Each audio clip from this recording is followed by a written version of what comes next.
मग देवाने काय केला, चतुर्श्लोकी भागवताचा उपदेश केला। सांगायचं तात्पर्य एवढं आहे की जगामध्ये जेवढं काही ज्ञान आहे ते कुठून आलं, भगवंतापासून आलं। यश श्री औदार्य ज्ञान। आता काय राहिलं, वैराग्य। देवाकडे वैराग्य, किती मोठं वैराग्य बघा। देवासारखं वैराग्य नाही। कृष्ण अवतारात वैराग्य, राम अवतारामध्ये वैराग्य। कृष्ण अवतारात बऱ्याच वस्तूचा देवाने त्याग केलेला होता, बऱ्याच गोष्टीचा त्याग केलेला होता। एकदा गोकुळ सोडून मथुरेत आले, जवळ असताना पुन्हा कधी वापस गेले नाही। एकदा मथुरा सोडली, द्वारकेला गेले आणि पुन्हा द्वारकेतून मथुरेमध्ये आले नाही। एवढा देवाच्या जीवनामध्ये कृष्ण अवतारात त्याग। गायी चारल्या, गायी चारताना पायामध्ये खडावा घातल्या नाही, बूट घातली नाही, चप्पल घातली। फिरत बन बन गौवा चरावत, कहे तुकया बंधू लकरीलेले हात। देवाने शृंगार केला नाही, देवाने डोक्यात कंगवा घातला नाही कृष्ण अवतारात। का? कारण गायीच्या चरणाची धूळ केसात जात होती आणि डोकं विचारलं की ती धूळ निघून जायची। म्हणून देवाने सांगितलं, जोपर्यंत मी गायीच्या मागे आहे तोपर्यंत गोरज माझ्या डोक्यात राहिली पाहिजे। हा कृष्ण अवतारातला त्याग। राम अवतारात तर एवढा त्याग, एवढा त्याग की एकदा नगर सोडलं। राजा दशरथाने आज्ञा केली, कारण कैकेयीला वचन दिलेलं होतं, तापस वेश विशेष उदासी, 14 बरस राम बनवासी। मंगल भवन अमंगल हारे, प्रभु सुदर्शन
विशेष उदासी, 14 बरस राम बनवासी। 14 वर्ष श्रीरामाला वनवास मागितला आणि भगवंत वनवासामध्ये गेले। पुढे प्रसंग असा घडला की राजा दशरथाचा देहांत झाला।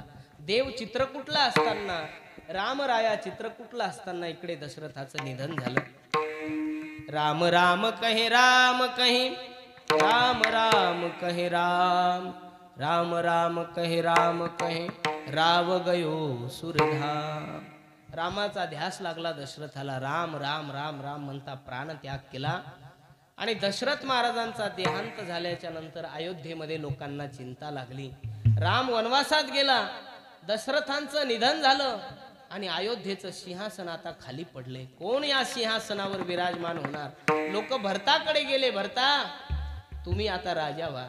भरताने सांगितलं, या गादीवर बसण्याचा माझा अधिकार नाही, कारण काही काही ठिकाणी बसायला अधिकार लागतो, काही काही ठिकाणी बसायला अधिकार लागतो। आणि त्या वेळेला सांगितलं की थांबा, मला अगोदर रामाची भेट घेऊन येऊ द्या। आणि भरत महाराज कुठे गेले? चित्रकूटला गेले। चित्रकूटला गेल्याच्या नंतर रामरायाला विनंती केली की देवा, आता तुम्ही परत अयोध्येला आलं पाहिजे, कारण आता ज्याला वचन दिलं होतं 14 वर्ष वनात राहायचं तो दशरथच मेलाय। आता हे वचन पाळायची गरज नाही। उदाहरणार्थ, एखाद्याचे तुम्ही 2-4 लाख रुपये घेतले आणि तो उद्या सकाळी मरू नाही पण मेला, आता त्याच्या परिवाराला पैसे द्यायची गरज आहे का? ज्याचा सोबत व्यवहार झाला तोच मेला, व्यवहार त्याच्या व्यतिरिक्त तुम्हाला कोणाला माहित नाही, आता व्यवहार करण्याची काय आवश्यकता आहे? ज्या दशरथाला तुम्ही वचन दिलं तो दशरथच आता जिवंत नाही, तो काय उठून पाहणार आहे का तुम्ही 14 वर्ष वनात राहिले का अयोध्येत राहिले? मग भरत म्हणतो आत्ताची आत्ता चित्रकूटातून तुम्ही परत आलं पाहिजे। तेव्हा देवाने सांगितलं नाही, मी परत येऊ शकत नाही, कारण मी वचन दिलेलं आहे. 14 बरस राम बनवासी, रघुकुल रीत सदा चली आए, प्राण जाए बचन जाए, राम सिया राम जय जय राम, राम सिया राम जय जय राम.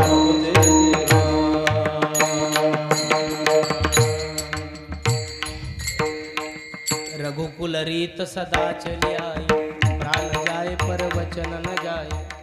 रघुकुलाची रीत आहे, प्राण गेला तरी चालेल पण वचन जाणार नाही. भरता, मी तर येऊ शकत नाही, पण मला वाटतं तू काय केलं पाहिजे, आता अयोध्येचा राजा झालं पाहिजे. महाराज, भरताच्याही जीवनामध्ये किती त्याग आहे. स्वतः रामराया सांगतात की आता तू राजा हो, सिंहासनावर बसलं पाहिजे. भरत म्हणतो मी बसू शकत नाही. अहो, कुठं आजकालचे राजकारणी लोक खुर्चीसाठी पहाटे 4 वाजता शपथविधी घेतात, नाही का? मुख्यमंत्री पदासाठी किती लोकांची धावपळ चालू आहे. इथे अयोध्या नरे चक्रवर्ती सम्राट श्री रामराया भरताला म्हणतात तू राजा हो. भरत म्हणतो जर रामाच्या जीवनात एवढा त्याग आहे तर भरतही काही कमी नाही, मी सुद्धा या आसनाचा स्वीकार करणार नाही. मी एक सेवक म्हणून अयोध्येचा सांभाळ करतो, पण सिंहासनावर विराजमान होणार नाही. देवा, मला राज्य नको, मला सिंहासन नको.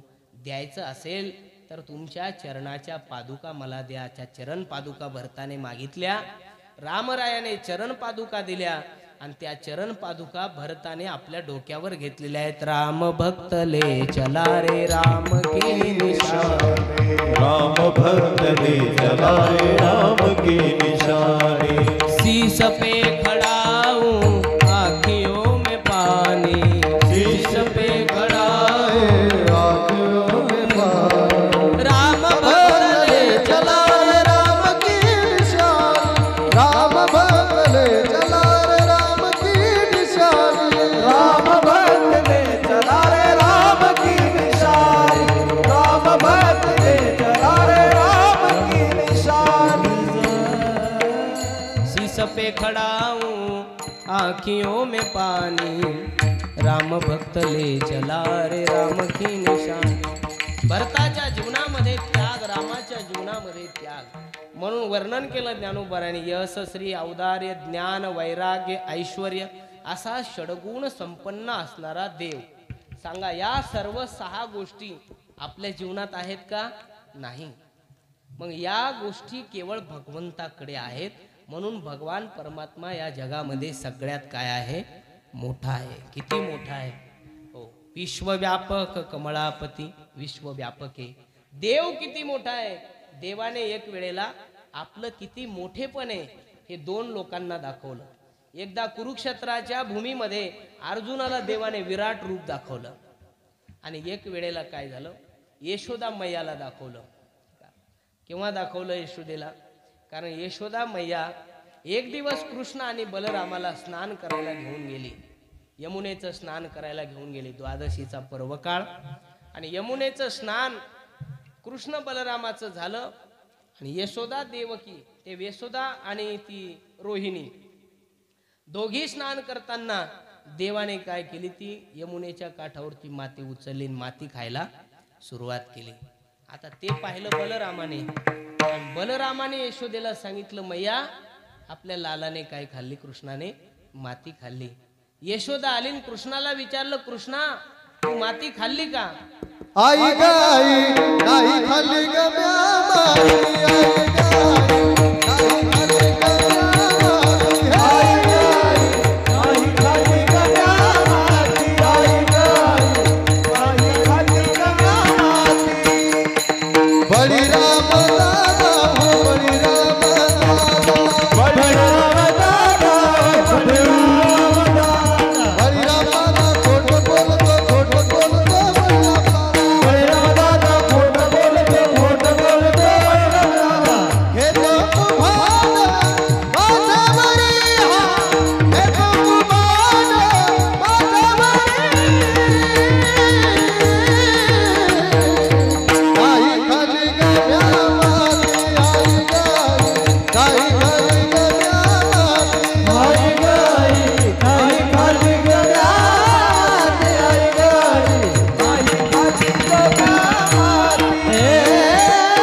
आळ हा घेतो माझ्यावरी. यशोदेला माहित होतं बलराम खोटं बोलत नाही. खोटं कोण बोलतो? कृष्ण खोटं बोलतो. लाला तू खोटं बोलतोय आणि तू जर माती खाल्ली नाही तर तू काय कर, आता तोंड उघड, आ कर, आ कर. आता देवाला माहित होतं मी जर आ केलं तर यशोदा मी आ केल्याच्या नंतर मुखामध्ये काय आहे ते पाहू शकत नाही. पण देवाची मजबुरी झाली. आईला मुख पसरूनी दावी मातेला, नाही का? मुख पसरूनी हो दावी मातेला. मुख पसरून दाखवलं देवाने, तोंड उघडलं आणि देवाच्या मुखामध्ये यशोदेला 14 ब्रह्मांडाचं काय झालं? दर्शन झालेलं. अनंत ब्रह्मांडे उदरी हरिहा बालक नंदा घरी. एवढा प्रभू भावे, एवढा मोठा काय आहे? देव आहे. अनंत ब्रह्मांड याच्या उदरामध्ये आहे. तो कोणाच्या उदरामध्ये राहतो? तेने संपुष्टी राहावे.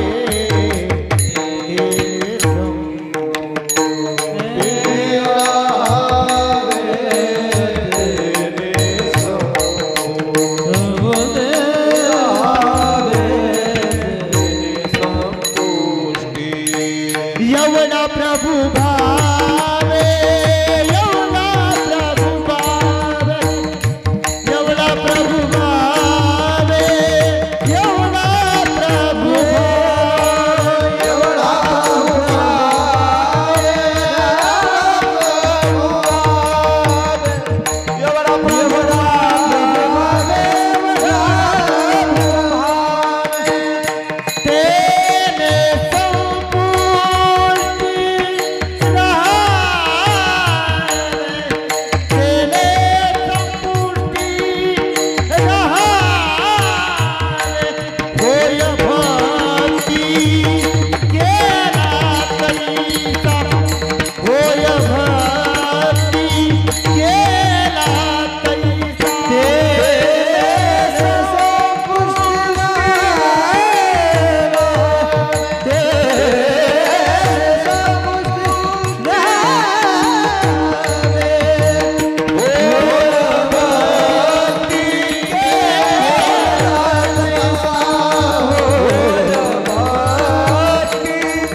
तेने संपुष्टी राहावे. एवढा मोठा देव, विश्वामध्ये चराचरात व्यापक असणारा, आणि तो कुठे राहतो तर म्हटले तेने संपुष्टी राहावे.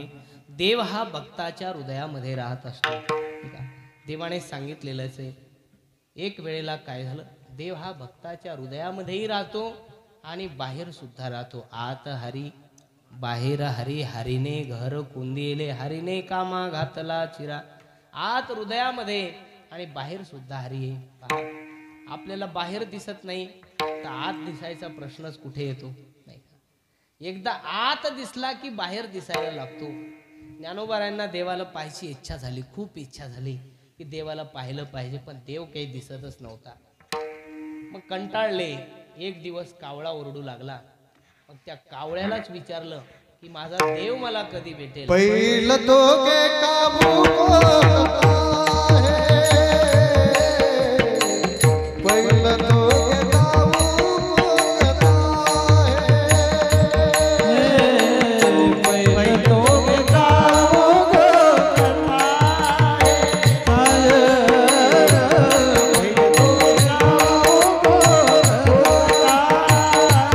ओ शगुन के माये सांगता है,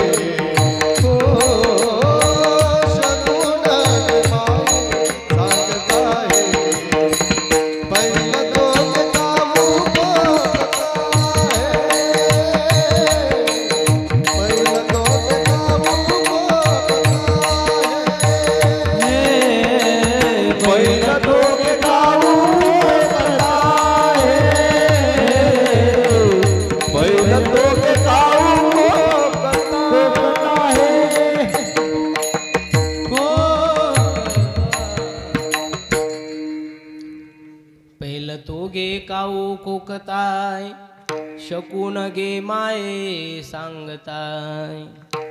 त्या कावळ्याला विनंती केली, उडरे काऊ तुझे सोन्याने मडीन पाऊ, पाहुणे पंढरी राऊ घरा कैतील. कावळ्या, देव मला कधी भेटेल रे?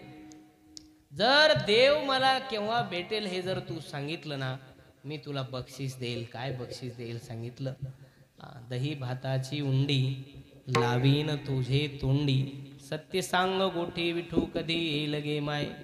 कावळ्या, तुला दही भात खायचा जर कंटाळा आला तर सुंदर सुंदर फळं मी तुला खायला देईल. आंबिया डहाळे चुंबीन रसाळे, आजीचे ने काळे शकून सांगे. कावळा उडत उडत गेला, देवाला निरोप सांगितला आणि देवाने दखल घेतली. देव आले, ज्ञानोबारायांना दिसले.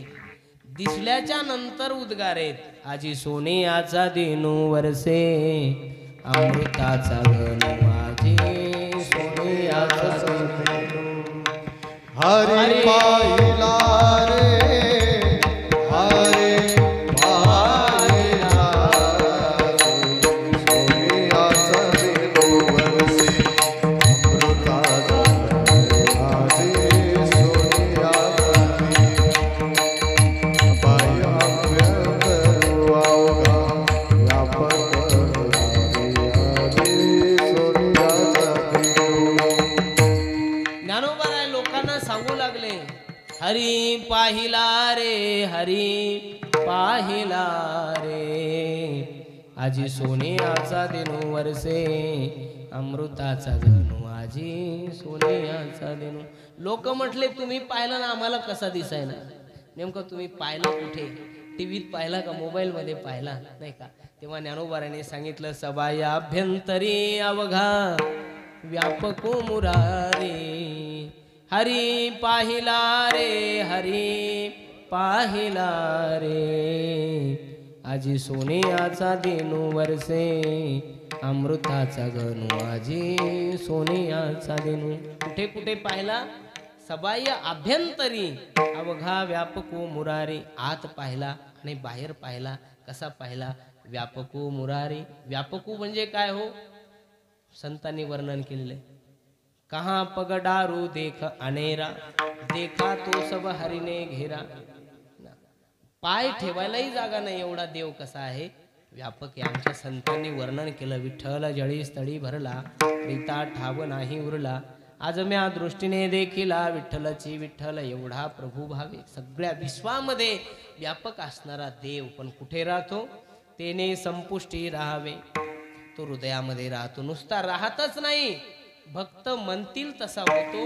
होय भक्ती केला तैसा, होय भक्ती केला तैसा, होय भक्ती केला तैसा, होय भक्ती केला तैसा, होय भक्ती केला तैसा,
होय भक्ती पूर्वी धरावी ते इच्छा, जसं आपले भक्त म्हणतील तसं देवाला व्हावं लागतं. श्रीमद भागवतामध्ये एक कथा आलेली. एकदा काय झालं, देव माता आणि दैत्य माता. देवाची माता कोण? देवाची माता कोण? भागवतामध्ये कथा आलेली. देवाची माता आहे आदिती. देवाची माता कोण आहे? आदिती. आणि दैत्यांची माता कोण आहे? दिती. आणि या दोघांच्या माया वेगळ्या पण बाप एक आहे, नाही का? हे सगळे कश्यपाचे संतान आहेत. कश्यप नावाचे मुनी, त्यांच्या 13 पत्न्या. अर्थात ते 13 पत्न्यापैकी या 2 मुख्य पत्न्या होत्या. है ना? पत्न्या म्हणतोय मी बरं का, काय म्हणतो? पत्न्या, है ना? काही काही लोक पंत्या म्हणतात. पंत्यामधला आणि पत्न्यामधलाच फरक लोकांना कळत नाही. विठ्ठल विठ्ठल.